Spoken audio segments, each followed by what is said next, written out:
Welcome to another edition of RCE. I'm your host, Brock Palen. Again, I have with me Jeff Squyres from Cisco Systems and one of the primaries on the Open MPI project. Jeff, thanks for helping me out. Hey, not a problem, Brock. How's it going? All right. Jeff, I hear you have a very popular blog out there now. It's almost like you were prompted to say that, you know? Yeah, so I have a blog out there on Cisco.com. It's talking about MPI and general HPC things, and just like you have a Twitter account. Yes, I have a Twitter account, and actually we're trying something new. Before recording, a couple days ahead of time, I will tweet who our guest is going to be, and if you could send replies to my Twitter account at Brock Palen, BrockPalen, we will integrate those questions into when we meet with our next guest. We'll put this information on the show notes or something, or on the page, and so you don't have to memorize exactly what we're saying here. Yep. Okay, so for today, our guests we have the largest crew ever. There's a total of 5 of us talking, including you and I, Jeff. We're talking about the Student Cluster Competition, which is a competition that goes down every year at SC. I've heard about it. I've been interested in maybe getting something going at my own institution. Haven't really looked into it before, so this will be informative for me. Yeah, this is really cool stuff. I see these guys every year. I see the students over at SC, and you know, some of them are pulling their hair out trying to get the stuff done, and you know, it's always just a great competition, and I'd love to hear more about it. So this is going to be a fun one today. Yeah, it's always interesting seeing the students, you know, sleeping there basically on top of their cluster in case something happens. So. Underneath. Okay, yeah. Underneath the cluster, that's right. Yeah. Okay, well, I'll go ahead and introduce our 3 guests.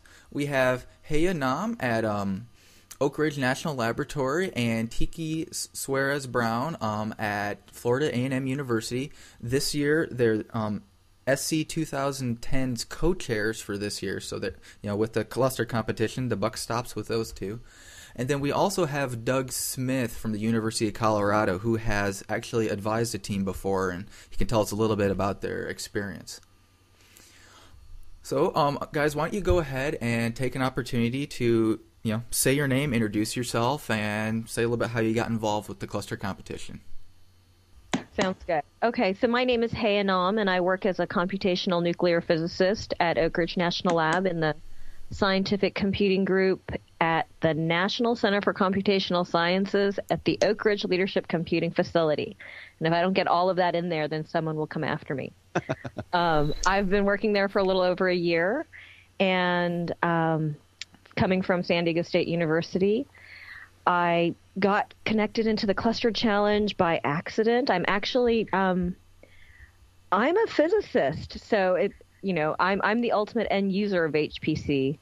I got pulled in by Brent Gorda, who was the founder of the Cluster Challenge in 2007, and he brought me in when I was a student to help with, you know, telling kids how to use an application. So it just kind of snowballed from there. I've been associated with it every year, helping out a little bit here and there. And last year, so my boss is Ricky Kendall, who ran it last year, and he asked me to come in on it this year because I know all the details that go into it, and he knows that he can torture me as much as he likes since he's my boss. Excellent. Okay, good afternoon. I'm Tiki Suarez-Brown. I'm an associate professor in the Information Systems and Operations Management Department at Florida A&M University. And I'm kind of interested in management information systems, collaborative environments, as well as high-performance computing. And I've gotten involved in the supercomputing conference back in 2001 and kind of been part of the SC Communities program since 2007. Had the opportunity to work with Brent when I was the student volunteer co-chair, and then also had the opportunity to work with a little bit, as well as Janine, who was last year's communities chair, student cluster challenge chair, when I was the broader engagement chair, and always enjoyed the camaraderie as well as the competition and rivalry more so between the teams as they're out on the exhibits floor or as last year out in one of the main exhibit hallways. So really interested in trying to get the word out to let others know about the opportunities that the Student Cluster Challenge can provide. And hopefully this podcast will let others know how they can get involved. And we look forward to receiving applications. Oh, yeah, my name is Doug Smith I actually work for the Laboratory for Atmospheric and Space Physics at the University of Colorado. I am their HPC admin, and we learned about this right after SCO6 in Tampa and have submitted a proposal as a team from CU every year and to compete, and have loved doing so, watching my students pull their hair out at 3 o'clock in the morning. Okay, so thanks for the intro. So said they were in the hallway, and they're there at 3 a.m. and basically any time I was walking around the SC floor, there was students around their clusters. They have actual machines there. What exactly is this competition? Is it software? Is it hardware? So this is Haya, and I'll go ahead and just give you a briefing of what the challenge is about. Basically, the students, it's a team of 6 undergraduate or high school students, or a combination of the two. They work with the vendor partner to come up with an architecture suitable for the applications that we present to them for the competition. This year there'll be 4 applications. We haven't decided which high performance applications yet, but they'll be announced shortly. Based on that and wanting to do very well on their HPCC benchmark runs, they come up with an architecture.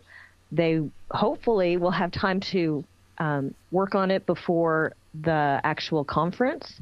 They'll bring their clusters to the conference, and when they're there, they'll run the HPCC benchmarks. They'll run application competition data sets that they've never seen before. They'll be given sample data sets prior to the competition.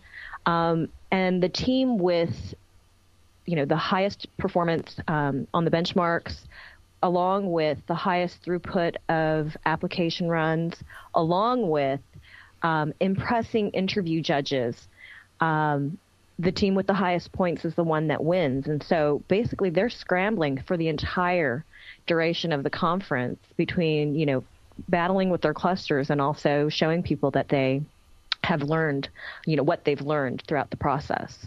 It's very intense. So I didn't know about the interview. That's interesting. So you're actually seeing how much these students actually have learned and figured out. And in the competition, it's not just the highest LINPACK number. It's also how many given sets to push through of a given application.